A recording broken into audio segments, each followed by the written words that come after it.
Harry Potter is a book that I will read over and over and over again and cry with over and over and over again. But something a lot of people don't know is I actually did not read the books or listen to the books until 2020. So maybe that's also another reason why it's so important to me, is because it's very recent and it happened, like that journey of reading those books happened in a very just pivotal moment in my life and in everyone's life. I mean, 2020 changed how everyone interacted with the world. So I think that's another reason why it's so important to me. Welcome to the Life Coach Baker podcast. I'm Nicole Baker, life coach for perfectionists who want to set goals and actually follow through with them. I went to my first personal development seminar at the age of 1. Yes, I was quite literally born into this industry. But by 15, I started to implement this mindset mumbo jumbo I'd heard so much about, and it worked.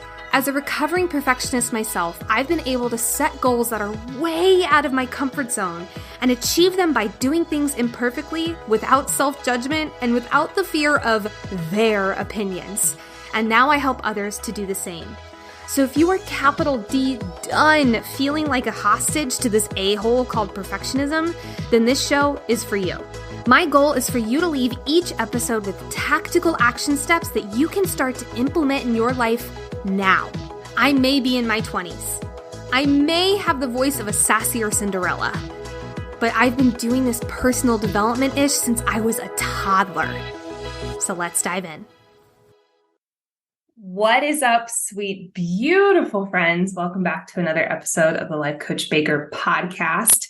Today, we're going to do something a little different. I wanted to do an episode that was totally devoted to just favorite things, whether it's podcasts or books or hacks for perfectionism or skincare and clothing lines, or just really just kind of a whole brain dump of my favorite things. So you guys can, first and foremost, it's my goal that you guys get a whole slew of new recommendations for, again, podcasts, TV shows, or stuff like that, but also so that we're going to have a little chill episode. We're going to have a little bit of more of a pull back the curtain episode, which I'm really excited for. But before we dive into the first topic of favorite things, I wanted to make a beautiful announcement. We're going to do segments at the top of the episode. So normally we do what is a goal to celebrate and how was I imperfect this week at the end.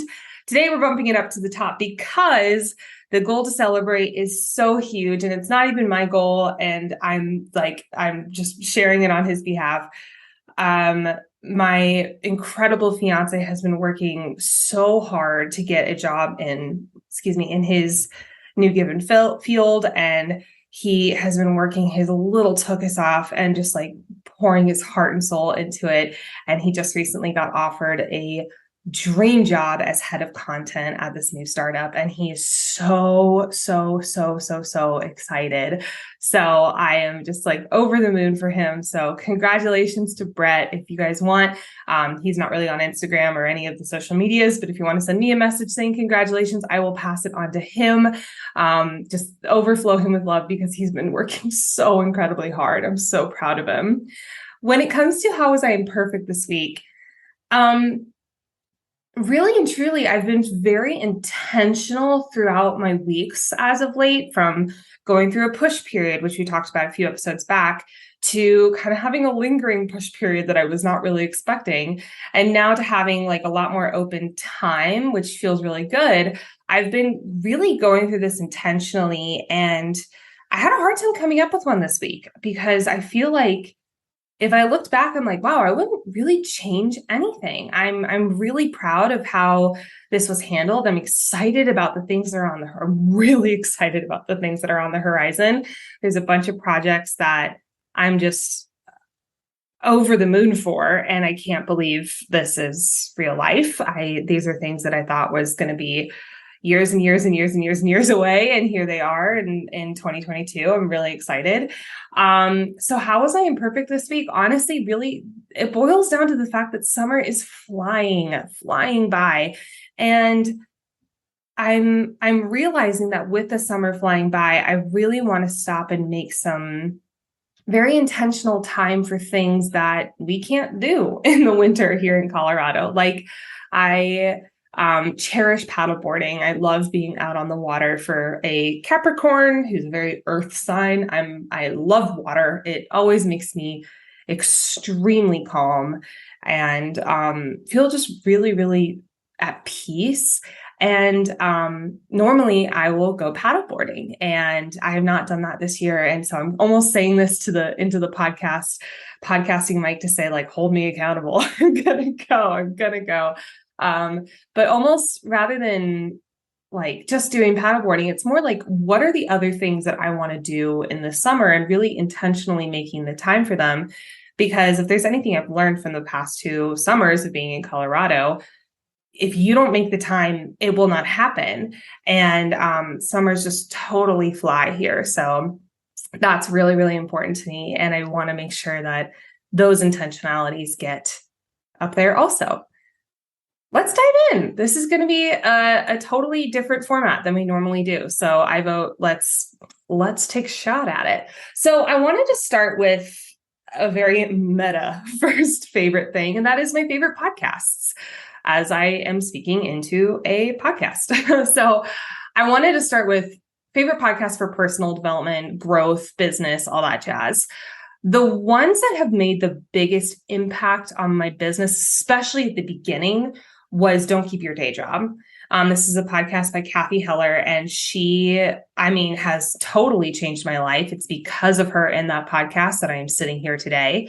But when I was first starting my business, and I'm sure anyone who's also in the process of either starting or thinking of starting a business, it feels very isolating. It's like almost like you're on an island. And I started searching for podcasts that would expand my horizon a little bit. I heard a quote that said, "You are the 5 people you hang out with the most." And I was terrified because none of the 5 people, A, I liked, and B, none of them were who I was wanting to become, except for one, and I'm marrying him. So I really was like, okay, I want to make sure I'm filling my ears with people who are living the life I want to live. And so I kind of took a step back from the 4 that weren't really on the level that I was wanting to become. No hard feelings. It was not a like, you suck, blah, blah, blah. I just distanced myself very, very calmly. And I started listening to this podcast every single day. I binged it. I went back to almost the very beginning. There's hundreds and hundreds and hundreds of episodes. And I went back to almost the very beginning and just started and had her in my ear constantly. And because of her, Kathy Heller, being in my ear constantly, talking about stories of entrepreneurs who failed and failed and failed and failed and failed until they finally got something right. And now they're, very successful entrepreneurs, or people who just tried shit out and really rewrote the game, or people who didn't rewrite anything and it just worked. Like, it was just such a cool way to really rewrite my mindset around what is possible. So when I'm talking about favorite podcasts, especially with my clients who are starting a business or kind of in an intermediate slump. There we go. An intermediate slump. Don't Keep Your Day Job is always the first thing I'm like, go listen to this for a week, listen to nothing else, go and binge this. And they always come back being like, I have so many ideas. Oh my gosh, I love this idea. Blah, blah, blah. Right now, however, because I love Don't Keep Your Day Job, don't get me wrong, but I've kind of taken a step back from listening to it as often as I used to. And now probably my 2 biggest listened podcasts are the Tim Ferriss podcast. If you don't know who Tim Ferriss is, he wrote The 4-Hour Work Week, which is a book that totally changed my life. And it is just as the title suggests, it's all about creating a 4-hour work week. And that's very subjective, even though it doesn't sound like it. It's all about basically working less and having your business be very, very, very successful, and you not having to be in charge of it all the time. But Tim Ferriss created a podcast called the Tim Ferriss Podcast, and he interviews the top performers in the world. And it is one of the, I love listening to that podcast when I'm like, I need a jolt of feeling really intelligent. Like, I don't know how else to put it, but like when I'm kind of in a like, ooh, I'm feeling like imposter syndrome, or I'm not feeling super great about where I'm at, I will always listen to that podcast and be like, oh, that's right. Like I have so many ideas. I have all this, like da da da da da. He's also a big inspiration to me when it comes to being a podcaster, because I love his interview style. It's very conversational, and he does a lot of research on his guests, and he's he's just very intelligent. I almost think like if we were to sort him into a house, it's like Harry Potter house. It's like he would be a Ravenclaw. 10 out of 10 would be a Ravenclaw. So he's almost like my aspirational podcast that I listen to. But probably the most listened to episode of that podcast is the one where Hugh Jackman was on. We talked about this way back when we did the episode on the 85% rule, which if you have not listened to that episode, the amount of outpouring of love that I got from you guys from that episode was insane. Thank you, thank you, thank you. I'm so glad it resonated with you like it did with me. But go listen to that, because it's just one of the most impactful things I've ever heard in my life. The other one I listen to the most is the Gretchen Rubin podcast. Gretchen Rubin is a writer, is a thought leader, is a research phenomenon, and I love her. But she and her sister always do multiple episodes a week, actually. But it's cut and dry. It's nothing fancy. It's very small, little teeny tiny things that can make you happier, healthier, and more productive. And I just love that it's not this big, like, rah, you have to be the best in the world. It's like, what if you were just 2% happier? And I love that, because I think we need a mix of both. There was a time in my life where I only listened to the rah, and I didn't calm down. I was just very hyperactive and very, I just didn't really slow down. And it wasn't until I found that nice balance that I really started to find out who I was and who, motivated entrepreneur Nicole was. And this is a really good podcast if you just want like little teeny tiny nuggets, but that are just like so simple and so great. Like I really enjoy that podcast just for like those simple little things. Another one I listen to pretty often, especially now, given this year, is TED Talks Daily. So, they will pick up TED Talks from, the past few years, either TED Talks or TEDx Talks, and just play them on a podcast. And I love it because as I've been applying to so many TED Talks this year, as I've been applying to them, it's been really helpful to listen to those and kind of get the feel for the format, get a feel for the ones that were really successful, and the ones that I was like, you know what, I'm not going to remember this in a few months. Like it's been really helpful to keep me motivated and keep my brain thinking about new ideas of how to apply and new ideas of what to say in those applications to really make it stand out. So, and plus I've just learned a lot, and I've heard a lot of really cool stories from it. I love that because it's short and sweet. Actually, I just shared a episode with the Get Productive group, which, oh my God, my heart and soul. I just, those amazing women. I'm so unbelievably grateful for this group. I will be running, by the way, I've had a few people ask me, I will be running this program again. I don't know when, but I will be running it again. If you want to be in the next round of Get Productive, this is a 6-week course all about learning how to work less, achieve more, create a healthier relationship with rest, completely redo your schedule so it works for you, not against you. Really, it's about leaning into your superpowers of productivity so you have more time to do whatever the hell makes you happy. So I'm just blown away by the breakthroughs these incredible women are having. It's 6 weeks, you get 6 lessons, and then also a bunch of live calls with me. So if you want to be in the next round, send me a message on Instagram, and I will keep you on the list for next time. But I sent a TED Talks Daily episode to them all about how to have more fun. And it is so good. It's such a good TED Talk. I love it. It's all about like, what is the breakdown of fun? Why is it helpful for us? And it's all about reminding us to take life less seriously, which, woof, buddy, we need that reminder all the time. Another big one for me is the Self-Helpless podcast. If you've been listening to this podcast for a while, you've heard me mention my coach, Delaney Fisher, who is my heart and soul. I would not be where I am today without that incredible woman at my side. Oh my God. But she has two podcasts. One is Aficionado, the Minimalist podcast, which I'm realizing I actually don't have on my list, but it should be on there because it's great. And the Self-Helpless podcast, which is all about her and her friends who are comedians shooting the shit about personal development. And it's just, I love it. It's so funny. And it's just a really good, like, casual listen, but you learn a lot because they have on really cool people, like Tan France was on it. Dr. Stephanie Sarkis, who's on this show, she was on it.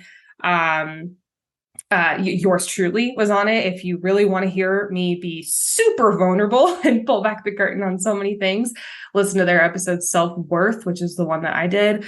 It was really fun. And I love that. I love that podcast.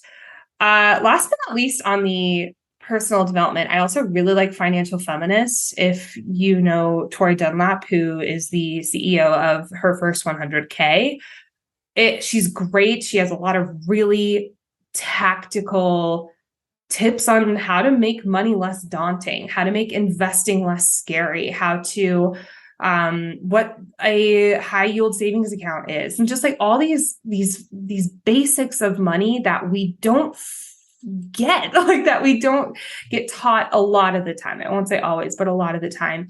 And she just makes it really easy to grasp and understand. So I highly recommend checking her out, especially if money feels like, oh my God, I don't know what to do, so I'm just not going to touch it. Like, I really recommend listening to that podcast. It's very good. And then the one I feel like I get recommended the most, which I want to check out more of, is We Can Do Hard Things with Glennon Doyle. We did Untamed, a book review, not too long ago on the podcast. And I loved her writing style. I loved how that book was formatted. And I've heard really good things about We Can Do Hard Things. So that is also high on my list. I thought it would also be fun to pull back the curtain and be like, what are my for fun podcasts? Because I don't just listen to personal development all day and every day. I have podcasts and books and TV shows and stuff like that are just like my shooting the shit, my human Nicole podcasts. And the first one really is the Big Wedding Planning podcast. I love listening to that show. I was actually on it not too long ago. Michelle, who's the host of the show, was on this podcast not too long ago. It's very cool to look at this list of my favorite podcasts and say that I've been on two of them. That is something that just hit me. Wow, that is a really cool moment. But Michelle is great at breaking down bigger wedding things and making them less daunting, and B, she's all about perfectionism is a myth, which I love, obviously, given my life's work on this podcast. And also, it's all about making your wedding you. It's not about making it the Pinterest wedding or making it mom and dad's wedding or whatever. It's all about making it you and your partners. And having that reminder as we're going through this process of planning a wedding, it's been really, really fun. And I've just gotten a lot of great tips from that show. And it just always gets me and Brett talking about new things that we want to incorporate or don't want to incorporate for the wedding. Another one of my for fun, and this is absolutely 10 out of 10, my most listened to podcast of any of on this list, maybe with the exception of Don't Keep Your Day Job, and that is Binge Mode. Y'all, if you are a fantasy, sci-fi, fantasy, really back to fantasy, nerd like I am, and you are not listening to Binge Mode, do it. Like, this is one of my favorite podcasts. They actually aren't even making new episodes anymore. These are all old episodes that I just listen to over and over and over and over and over again. But what they do is they do deep dives on TV shows like Game of Thrones or books like Harry Potter or Star Wars or Marvel. And they just go through either episode by episode or chapter by chapter. And they do like backgrounds on, like, for example, for Harry Potter, there was an episode where they were going to Hogwarts. There was like a chunk of chapters they were doing, and they did a entire masterclass on how the Hogwarts Express came to be. And I just learned so much about it. I've become a trivia wizard, when it comes to that. And I love that show because it's so funny. It's so intelligent. And I learned so much no matter how many times. It's just like my safety blanket. Like that is my blankie podcast that I can just listen to over and over and over again. And I never get tired of it, but it always just makes me feel so comforted and safe. And then last but not least is the Adventure Zone. All right. I'm going to really show my nerdum here. So a while ago, maybe like 2 or 3 months ago, Brett and I had a deal that we made with each other all about, okay, I'm going to listen to your favorite podcast of all time of 3 guys and their dad playing Dungeons and Dragons. I'm going to listen to your favorite podcast of all time. You watch my favorite TV show of all time, which is Gilmore Girls. And we made the deal, and we started diving into the Adventure Zone, which is the podcast of Dungeons and Dragons. And I'm not going to lie, at first I was like, I don't really get this. It's really hard for me to wrap my mind around this. I don't really entirely understand Dungeons and Dragons and the rules of the game and all that kind of stuff. But about 40 episodes in, mind you, this is probably like after about 45 hours of my life, I finally started to get it.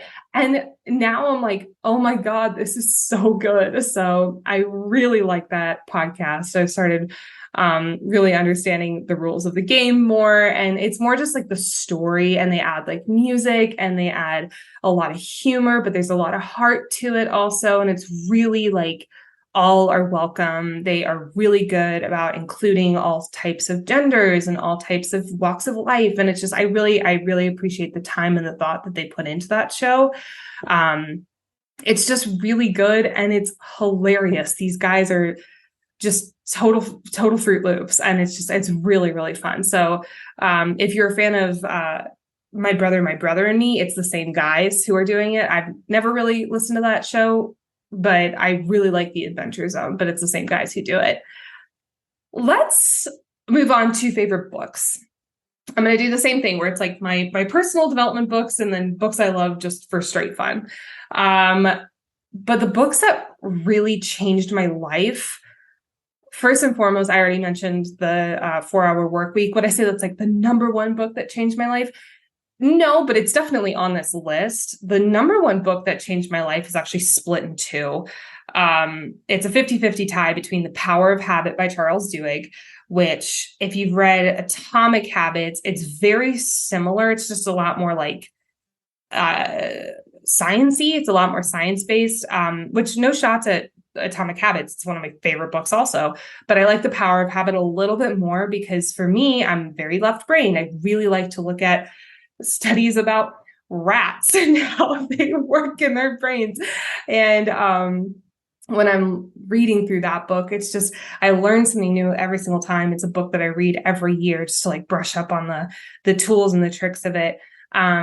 It is very dry. So if you're not if you're not used to reading those kinds of like more drier sciencey based books, I would skip it and I would just go to Atomic Habits, and you get a lot of the same information. It's great.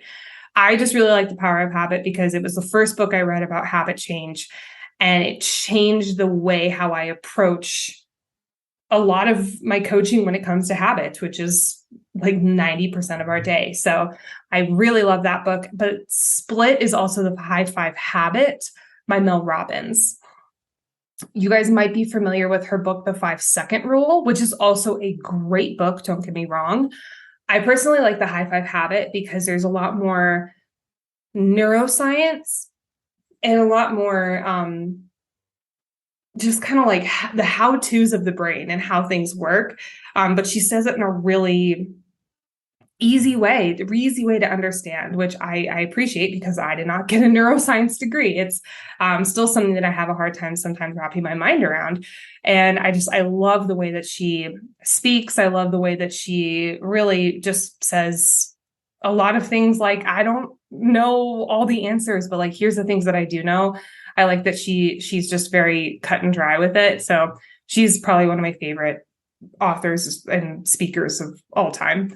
Other books that are really, really important to me are Limitless by Jim Quick. If you want a download on all the ins and outs of your brain in superhero metaphors and just stories about his childhood that really, really, really are just so impactful and beautiful, but also getting hundreds and hundreds of really tactical practices and tools and resources that you can use. Limitless is a great book. Great book. I have it actually right next to my desk and it's just marked up like crazy. That book is just flagged like mad. Another one is actually a recent find. It's called Productivity is for Robots. Recent, meaning like in the last year, as I've really dove into productivity and the science behind it I dove into it and then it became an obsession.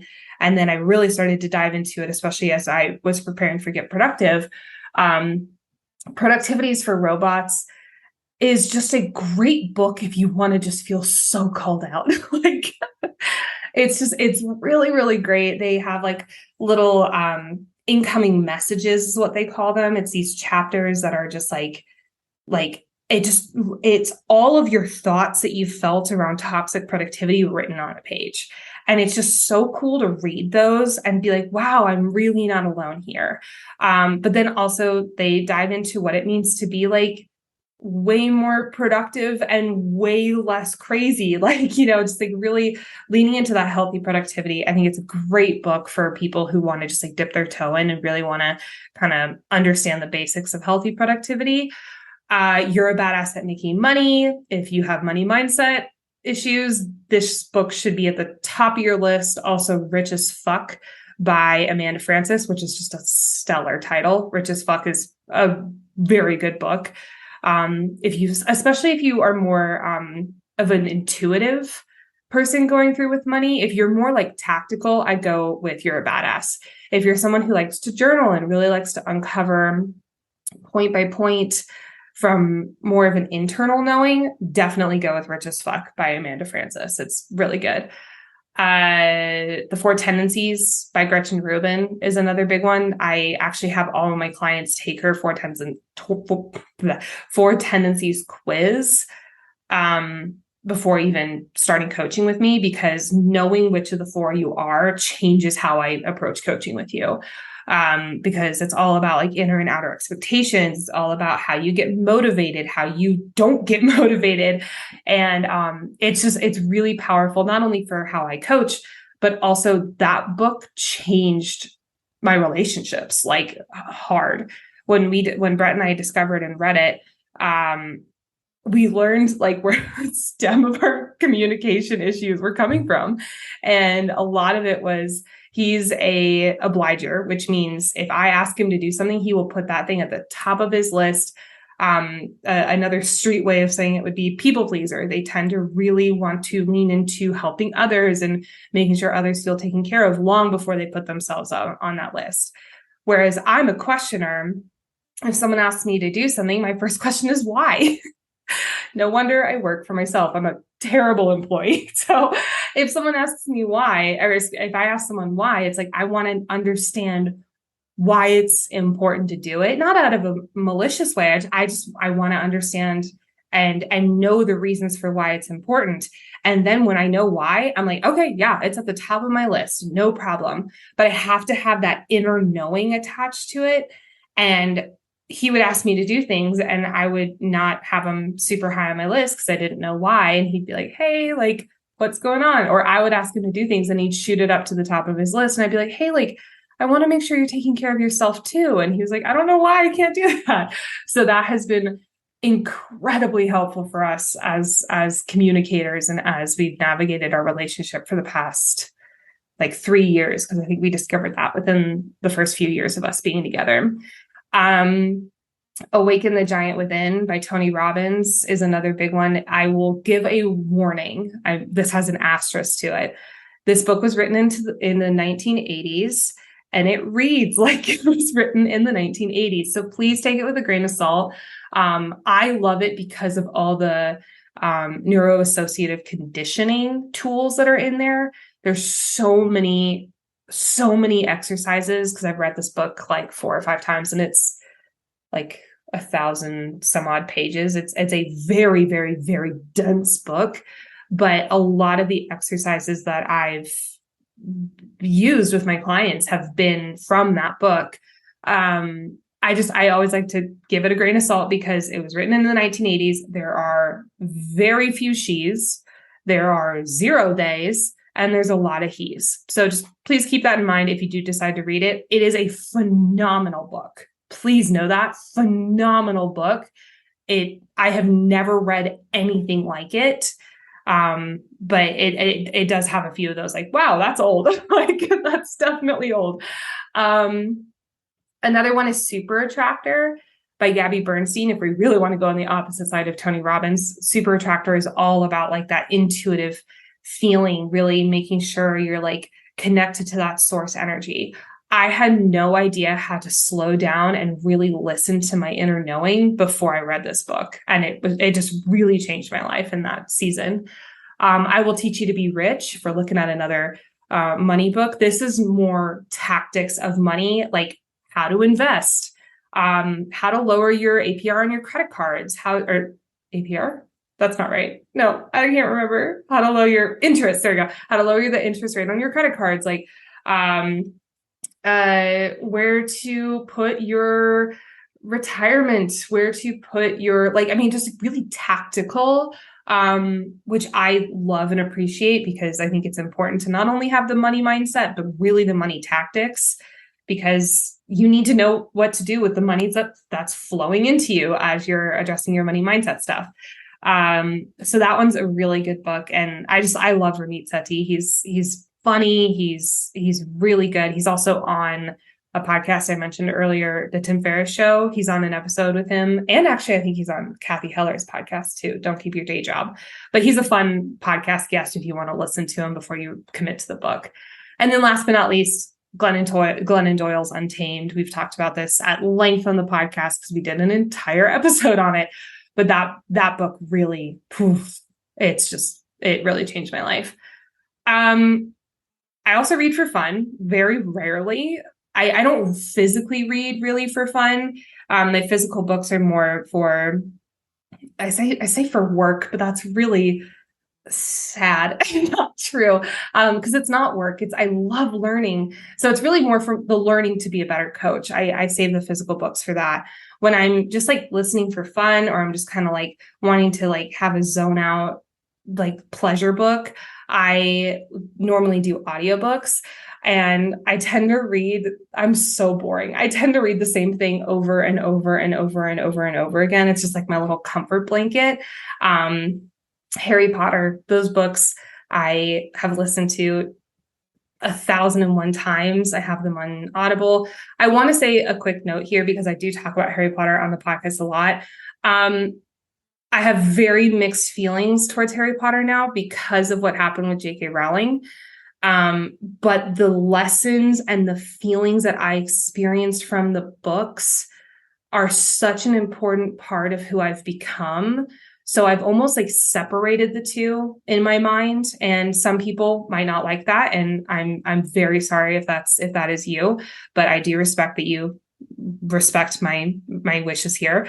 I almost separated the two in my mind, so that it's like Harry Potter is this totally separate thing that is just a cherished part of my life.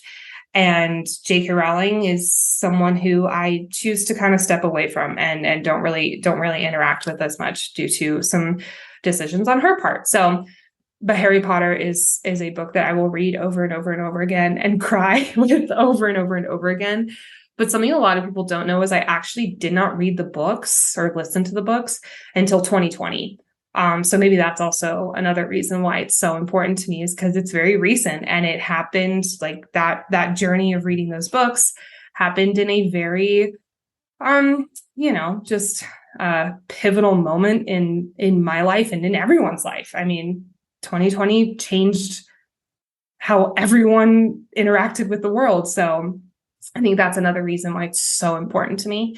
Other than Harry Potter, though, I really love like young adult fiction. I don't read a whole lot of like older, more mature books. I never read in school, which actually I've told a few people and they were really surprised by that. I was not a good student when it came to English class and stuff like that, which would not surprise people who've looked at my grammar. But I didn't love reading for school. I found those books so incredibly boring, and I'm so sorry if people are offended by that. I just could never connect with them. But what I do connect with is those young adult books. Like I loved The Hunger Games. That was just such a great book. My favorite that I will, just like Harry Potter, read over and over and over again is A Selection. It's a series of 3 books, and then there's actually 2 sequels that I'm listening to right now. But I love those books because it's just so, it's almost like The Bachelor meets The Hunger Games. And I love it. It's so fun to listen to. And it's cheesy, it's romantic, but it also just gets my heartstrings pulled. And I love those books. So if you're a fan of that young adult fiction style, and you have not read The Selection, run, do not walk, and go read it. It's phenomenal. Another one that's on the docket for me, my friend gave it to me a while ago. I just haven't started reading it yet, probably because it's about surviving a Nazi concentration camp, but it's The Choice by Edith Edgar. But it's supposed to be really, really, really inspirational. So that's on the docket. I'm just trying to decide on a day where I feel like, okay, I can read a Nazi concentration camp right now. Like, just that mood that you're in. But that's on the docket for me as well to read. If you've been listening to the show, or if you're just a living, breathing person in the 21st century, odds are that you're a perfectionist. But did you know that there are 3 different types of perfectionism? After working with perfectionists for the past 2 years and being one myself for longer than that, I would have to be an ostrich with my head stuck deep in the sand to not realize that there are different styles of perfectionism, each one with their own self-sabotaging patterns. To find out which perfectionist type you are, plus learn helpful next steps that will get you out of those patterns of self-destruction, take the free quiz by following the link in the show notes or by going to lifecoachbaker.com/quiz. Now, on to the episode.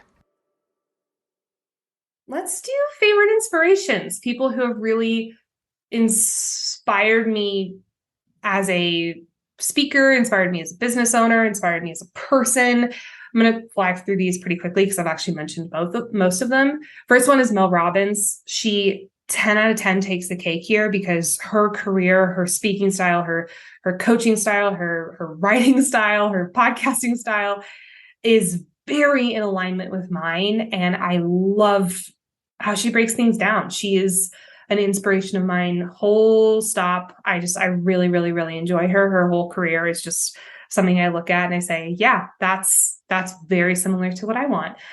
Gretchen Rubin's another one. She's the 4 Tendencies and the Happier with Gretchen Rubin person. She's just very analytical. She's very science-based. She was like a lawyer or an attorney for the Senate. God, I can't remember. But very, very, very, very, very, very like analytical job until she decided to open up her own business, and now she's a writer. And I love her analytical mind. She's very, very interesting. Marie Forleo is actually one I realize I have not mentioned yet, but I probably should have mentioned her podcast up at the top. The Marie Forleo podcast is another one I listen to very often, but she is so playful and funny and weird. And she really like pulls back the curtain and shows how weird she is. And I really admire that because I don't enjoy watching people who aren't entertaining. I like having that element of entertainment to it.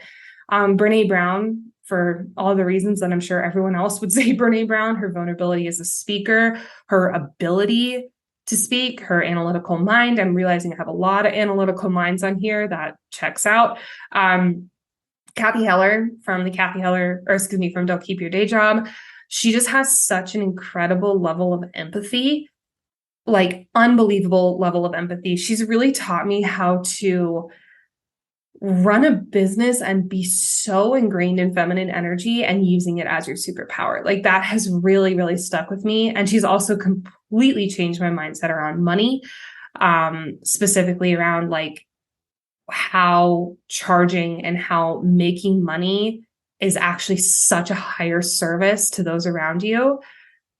And I can't even think differently now. Like that is just canon in my brain. And if you are struggling with money, especially if you're struggling with charging and guilt around it, go listen to her podcast because she will change your mind. Another one, actually, if you're struggling with that, Rachel Rodgers, all things Rachel Rodgers, just eat her up. She is so, so, so good at crushing your money guilt and also pushing you out of your comfort zone in a non-forceful way. She knows exactly how to get you motivated to leap out of your comfort zone. I really admire her speaking, writing, coaching style.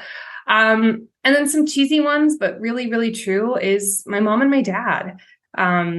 They were in this field for years and years and years, and they met being in the personal development world, but also they had very beautiful lives and personalities outside of it. And I think it's been cool to see how that has changed and morphed over the years. But my dad always reminds me to keep learning, and in a very loving and growth oriented way. And that's very important to me. And my love of learning, especially in the personal development world and with neurolinguistic programming and neuroassociative conditioning and how neuroscience and goal setting science works. He has really inspired me to do that. And my mom is just the Lorelei to my Rory. I mean, she is my everything, that woman.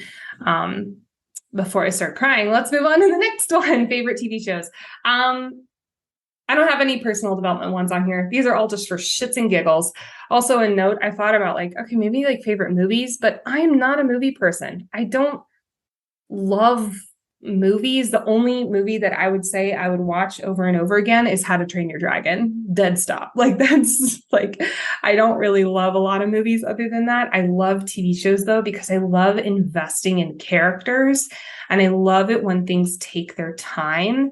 One of the reasons Game of Thrones is such an important TV show to me. Please note, I'm saying Game of Thrones seasons 1 through 6 is really the things that are so important to me, is because they took their fucking time. They really like taught me how to appreciate the little moments in a TV show. And then 7 and 8 happened, and we'll just skip over that. But favorite TV shows at the very top is The Witcher. If you are a fantasy person and you have not watched the show, you probably have, because it's been like, it's incredible. It is such a good show. So good.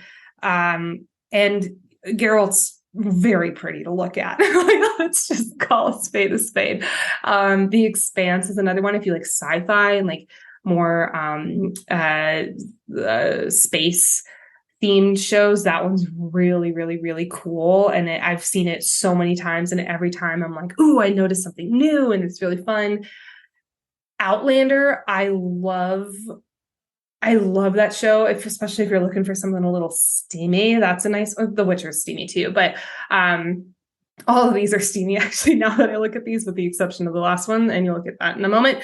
But I love Outlander. It's just, it's a good, like, guilty pleasure show to watch. It's just really interesting.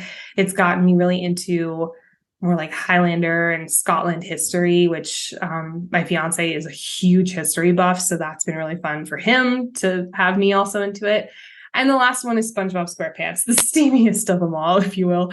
But that show is, I also didn't have Avatar: The Last Airbender on here. That needs to be on. Like, that is one of the top TV shows of my life. That show is phenomenal, and flawless in my opinion. But SpongeBob SquarePants is just, let me be clear. SpongeBob SquarePants seasons 1-3, maybe 1-4. After that, I don't know what drugs they were taking when they write those episodes. It is wild.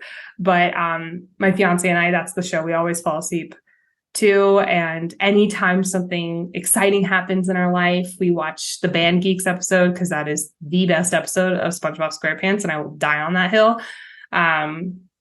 But that's like when he got accepted to the job, we watch that episode. Or like if things happen during the day that remind us of an episode, we'll watch that one at night. Like if one of us gets sick, we'll watch the Suds episode. Or if one of us takes a day off, we watch Squid's Day Off. Like, it's a fun thing. And we've been doing it for like 5 years now. It's just, that is just a very important thing to us. Actually, so much so. Oh my God. So much so that there are a lot of little SpongeBob hints in our wedding, and I'm not going to give them all away because I want to talk about them after the wedding. But our table settings, our table numbers, rather than having like numbers actually for the tables, we're going to do little things that are meaningful to us. So there might be like a running table, and there's going to be like a golden shoe. Like that sounds so weird, but like a golden running trophy, like something like that. And that's the running table. There's a SpongeBob table that has a golden pineapple. And I'm pretty sure we're going to make that the head table because that one's so important to us. So, fun things to think about, weird things to think about. I would love to go through favorite things I use for my morning and my nightly routine. This is something I actually get asked a lot. Like, what are the apps I use? What are the different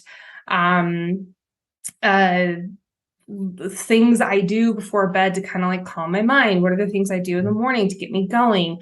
I'm going to go nighttime routine first, because for whatever reason, that actually is first in my brain.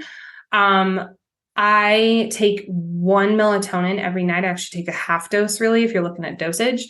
And I love Ollie's melatonin. We've been taking them for years and years and years. And I like it that it's just, I've never woken up groggy from it. It feels really easy. And I've really appreciated that.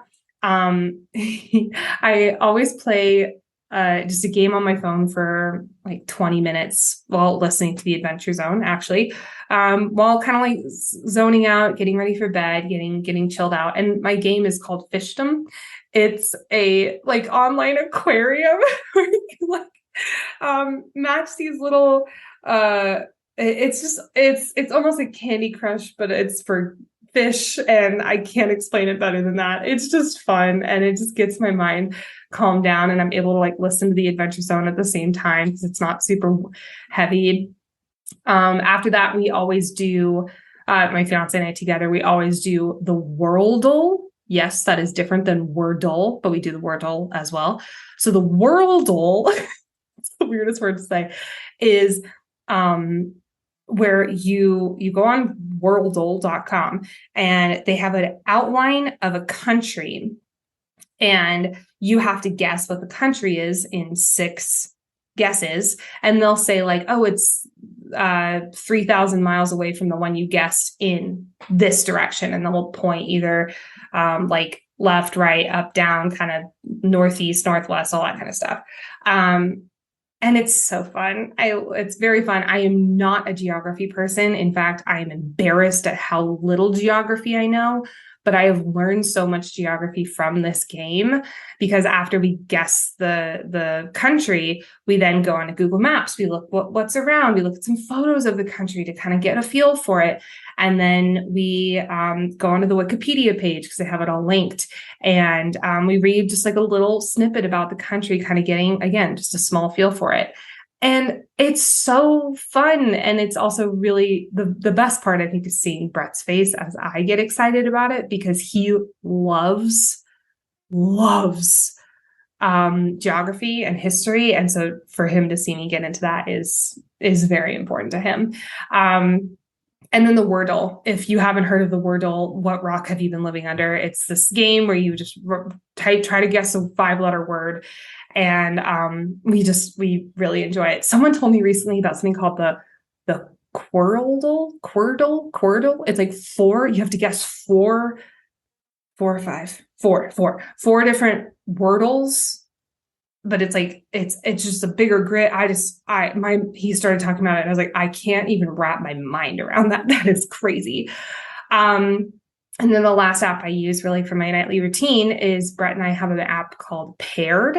And actually, if you are in a relationship, I strongly recommend this app. It is phenomenal. But it's all about, they ask you a daily question and you and your partner both separately answer it. And only when you've both answered it, do you see the other person's answers. And these are everything from, if you won the lottery, what's the first thing you'd buy, to what's the biggest turn off for you in bed. I mean, like, there's so many different questions they ask, and I've really enjoyed it because it gives us a chance to like have a moment to really connect and then talk about our answers at the end of the night. It's a fun app. I really, really, really recommend it. And then, so now we're moving into my morning routine. However, I have the Calm app that's very helpful for me. I have the pro version because I love having access to all the different meditation courses and all this kind of stuff. Jeff Warren's course, How to Meditate, is amazing. I strongly recommend it for people. You do have to have the pro version of Calm, but it's so worth it in my opinion. I use Tony Robbins priming if I'm looking to, or not if I do this every morning, when I'm looking for visualization. So it's a exercise where it's breathing, it's gratitude, it's a light visualization where you almost imagine light coming from the heavens and going through your body and going back up and then outpouring onto others. And then also a visualization. So you visualize 3 different moments in your life that are happening. And it's really powerful. There's the music that feels really cool. I really like his voice, probably because I grew up attending his seminars all the time. So he's a voice that I'm very familiar with. But if you just Google Tony Robbins priming, it's like 15 minutes. I strongly recommend at least trying it. It's really powerful in my opinion. Vital protein. So in my coffee every morning, I do collagen and I do the vital proteins, just plain collagen. I've been doing that for like 6 months now. And I have noticed actually a really big difference. So, in my nail strength and my hair and my skin. So, strongly recommend. And then last but not least, I have, Nut Pods creamer that goes in my coffee every single morning. And it is the most expensive coffee creamer. It is stupid how much I pay for this coffee creamer. But I've tried making my own. I've tried using other similar, heavy air quotes, brands, and just nothing holds a candle. So I've just kind of been like, okay, this is my treating myself every single week. I love it. It does not matter to me. But Nut Pods is my favorite because if I have dairy in my coffee in the morning, it just kind of upsets my stomach. If I have sugar in my coffee in the morning, it just also kind of upsets my stomach. And I started drinking Nut Pods when I was on Whole30 and I got recommended it. And I stuck with it. It's the definition of the perfect cup of coffee for me. If you like sweeter coffees though, you will hate this. So just keep that in mind. Favorite things I use for my business. I'm going to fly through these pretty quickly. These are all apps that I use to keep my business running that quite literally would not work if I did not have them. Number 1 is Voxer. This is how I communicate with all of my clients. It is vital. I would not have a coaching program if it weren't for Voxer. If you are a coach, you probably know what Voxer is, but if you don't, it is like a walkie-talkie app that you have with all of the people you want to have with. But so all my clients have that unlimited access to me via Voxer. So if they're like, hey, I'm struggling with this, they can just walkie-talkie me. And we did that in the moment implementation. That really makes a big difference. Canva. If you've been living under a rock, you probably don't know what Canva is, but if you haven't, you've probably heard of it. It's an easy design app. For me, I don't need anything fancy. Canva feels very simple. I'm actually using it to design all of our wedding branding documents, all of the like flower decals, what we're not decals, all of our flower details, like how we're wanting to design the cake. We've just been using Canva for it, and it's been so easy. And then any Instagram things, any promos that I do for masterclasses or new programs and stuff like that, I'll just make it on Canva. Asana, which is a project management tool. Oh my God, it's heaven.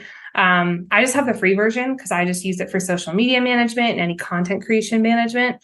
But all of my content creation is on Asana. It just, all the days that things are going to happen, it just takes it out of my head or takes it out of the app. It just takes the guesswork away from it. And I have it all planned out on there, and it just makes life so much easier. Acuity, it's how I do all my scheduling. Vemly, for all my videos, for podcasting specifically, you can make them your brand, you can add captions, you can cut them down, all that kind of stuff. VEMNLY, by the way. I'm someone who just keeps things really simple. I don't use a lot of apps. I don't feel the need to use a lot of apps. Those are really the big ones. And then obviously Zoom, I feel like you can't have an online business if you don't use Zoom now. But that's a really big one.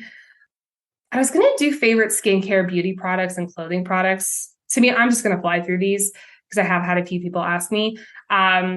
For skincare, I solely use CeraVe products. I think I'm pronouncing CeraVe, CEREVE.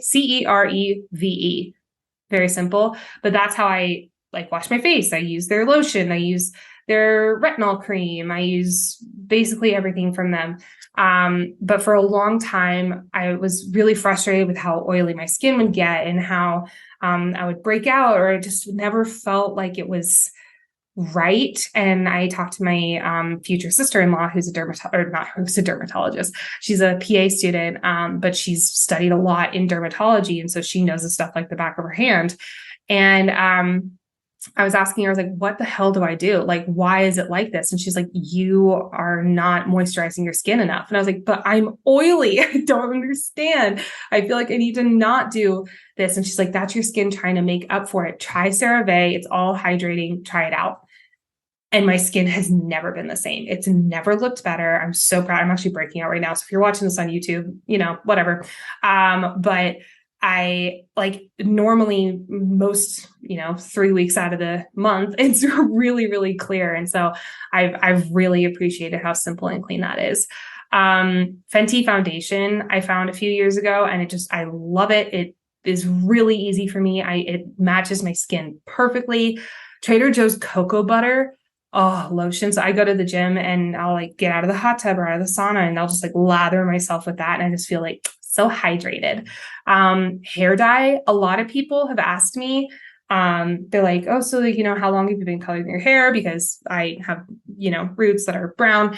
But I actually don't get my hair professionally colored. I used to do it and I just never liked the result. I tried multiple different places and it just always didn't look right, and I didn't enjoy it. And I started doing Whole Foods hair dye, like just like from the box. It's like a lot cleaner than, CoverGirl and stuff like that. And I started using it and it's exactly what I wanted. So I've been just using that forever.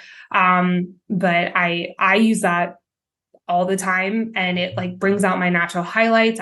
I've really enjoyed it, and it's a lot cleaner. The only downside is it does dry out my ends a little bit more, but I mean, we get haircuts to trim our dead ends anyway, so whatever.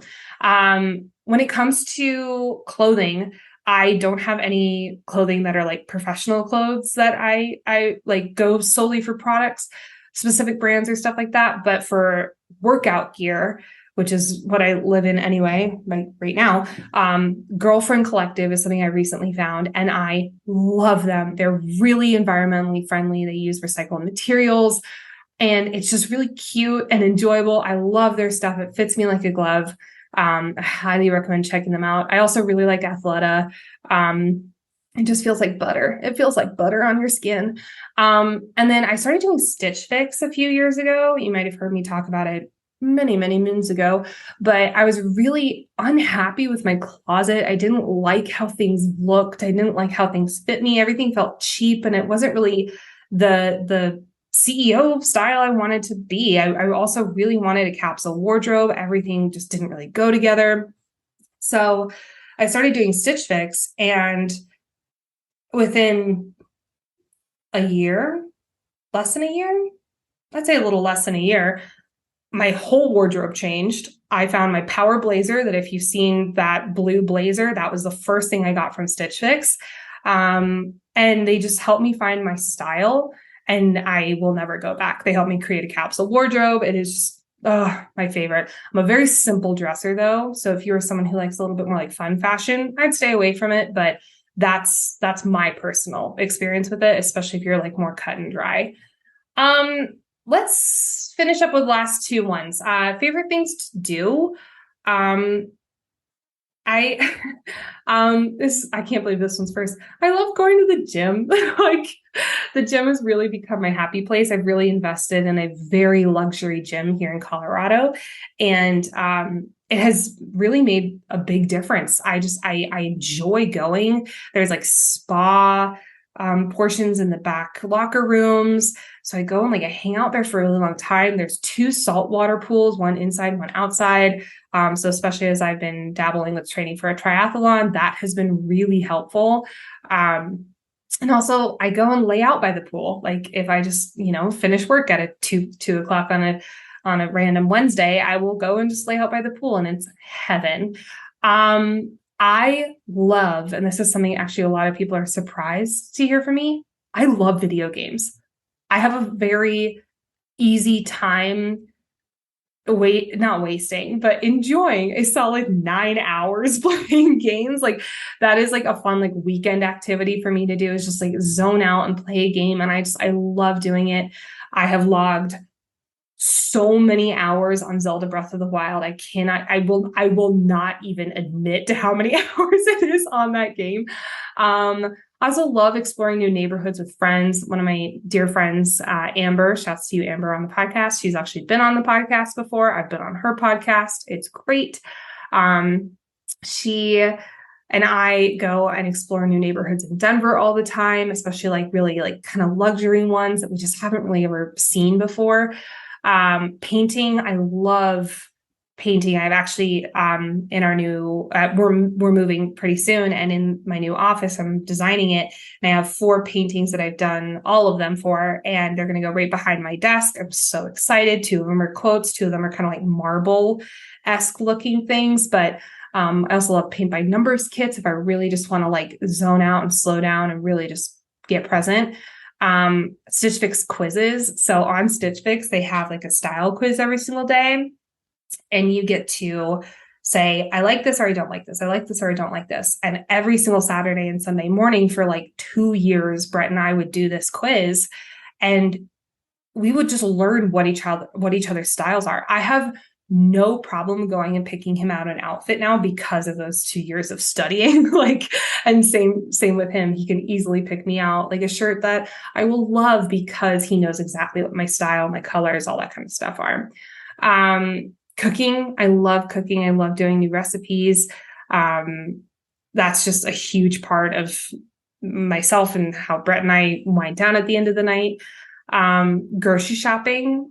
That sounds like such a weird thing to put on the things I love to do, but I love grocery shopping. I'm kind of a Fruit Loop that way.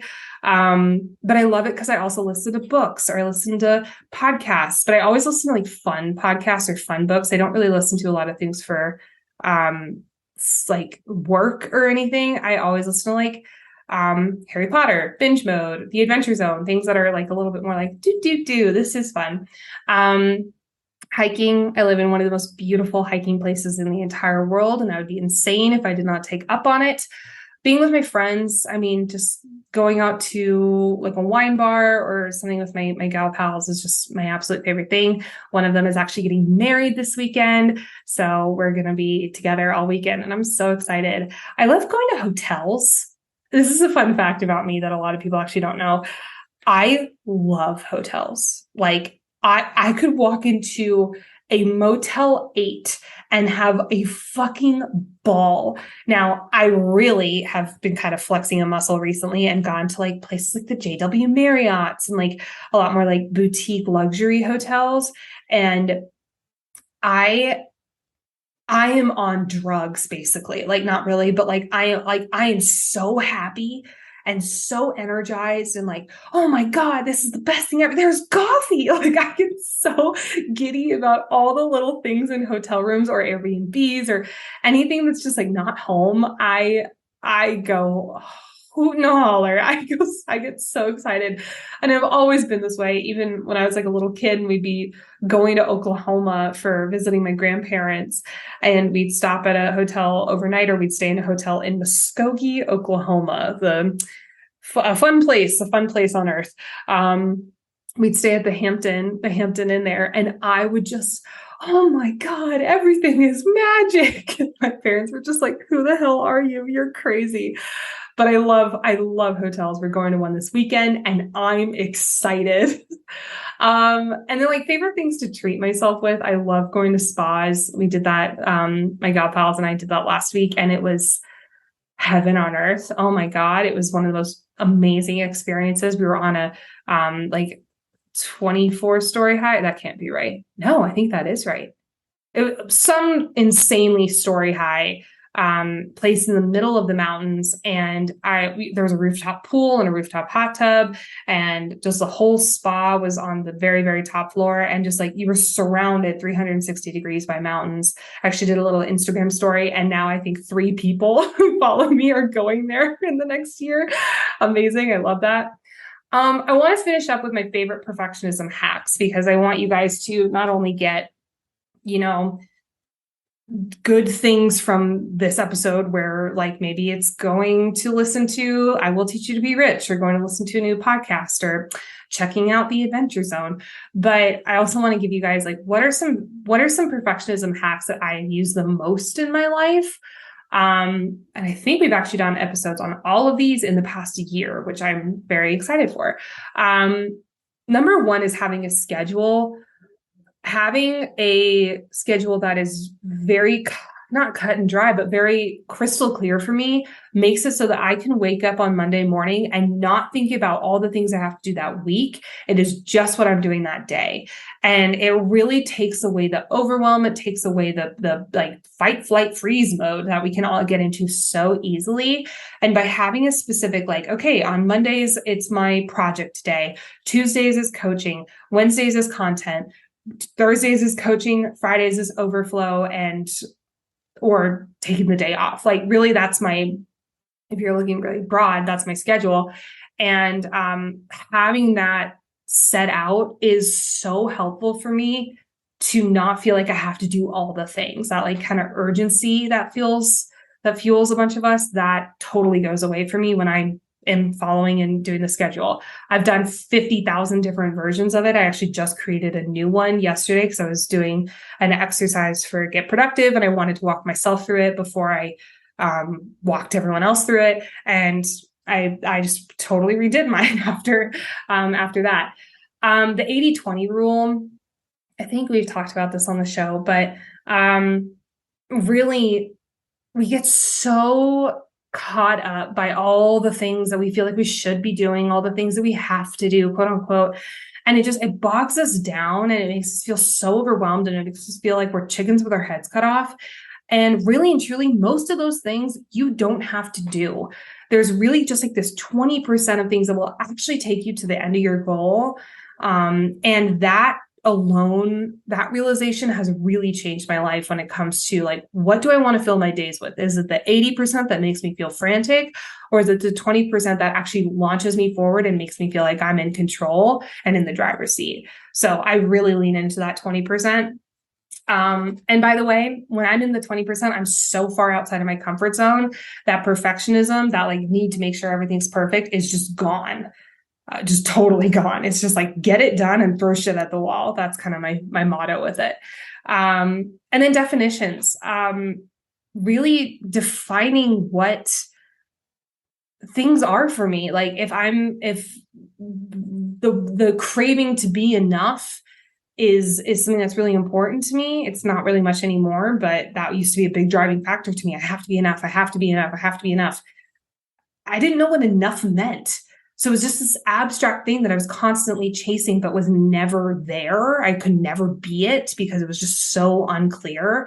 And when I sat down and finally defined what enough was, it was impossible for me to meet. So I redefined it. And now it's something I hit every single day because I'm breathing. Like, it's literally as simple as that for me. But like achievement or productivity, we did this in Get Productive, actually, week 1. If I know what a productive day looks like to me, it's so much easier for me to hit it rather than just like, I wasn't productive a day because I didn't do all these amazing things or all these incredible things that are just so huge, but are also super abstract. So defining what those things are is really, really important. And then last but not least, going at 85%. Rather than pushing yourself to 100, really leaning into like, what does 85% look like to me? Because if we're flooring it at 100, we're going to burn ourselves out. We're not going to get to the finish line. We're going to get tired. And then that mental tiredness allows for that limiting beliefs to come in and say, you suck, you're not enough. Meh. And it unmotivates us. It makes us quit, or it makes us stop or halt or whatever. But when we go at 85%, we're able to have that like consistent, like chugga, right? It's just able to be so much more consistent and easy, in my opinion. So really looking at like, what does 85% look like? And if you have not listened to that episode, I mentioned it at the top of this episode with the Hugh Jackman episode of Tim Ferriss, but having the 85% rule, and we did a whole podcast episode on it. It's literally called the 85% rule. Having that be a staple in my business and my life has been invaluable. Friends, that's it. That's all I have for the favorite things. Let me know. What are you going to try? What are you going to, or maybe it inspired you to try something totally different that I did not even mention on this list. I'd love to know. Please, please, please let me know. If you enjoyed this episode, share it with a friend, share it on social media, and tag me at Life Coach Baker. I just so appreciate anyone who spreads the word. It means so unbelievably much to me. That's it. That's all I have for you today. Thank you guys so much, and I hope you have an awesome day. Bye. Thank you so much for listening to the Life Coach Baker podcast. Don't forget to go take the free quiz and find out what perfectionist type you are by visiting the link in the show notes or by going to lifecoachbaker.com/quiz. Also, take a moment to rate the podcast and write a review. It is the best way to get the word out there. Plus, you'll get the chance of having your review read on the show. Until next time, I'll talk to you soon. Bye.